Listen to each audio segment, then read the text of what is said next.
सावन में शिव के धाम सुहाला हो, के धाम सुहाला हो। जे भी दर्शन करे ओकर दुखवा दूर हो जाला हो, दुखवा दूर हो जाला। झारखंड में देवघर नगरी, झारखंड में देवघर नगरी बाटे मशहूर। सुन धनिया हो, कांवर लेके दर्शन करे जाइब हम जरूर। सुन धनिया हो, कांवर लेके दर्शन करे जाइब हम जरूर।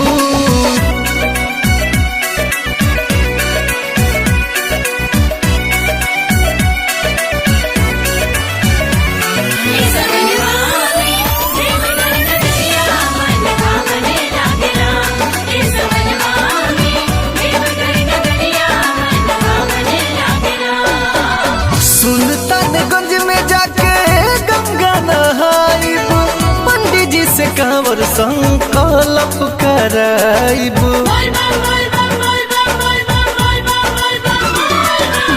सुल्तानगंज में जाके गंगा नहाइब, पंडित जी से कांवर संकल्प कराइब। जलवा में बोझब लेके, जलवा में बोझब लेके भंगिया धतूर। सुन धनिया हो, कांवर लेके दर्शन करे जाइब हम जरूर। सुन धनिया हो, कांवर लेके दर्शन करे जाइब हम जरूर। जाइब हम जरूर,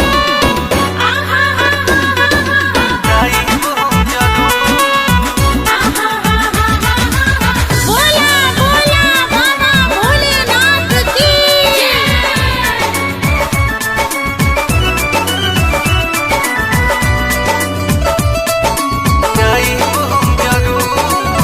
महेश परदेसी जई है विजय चौहान हो, संग रही है अभय पांडे मुन्ना मुस्कान हो।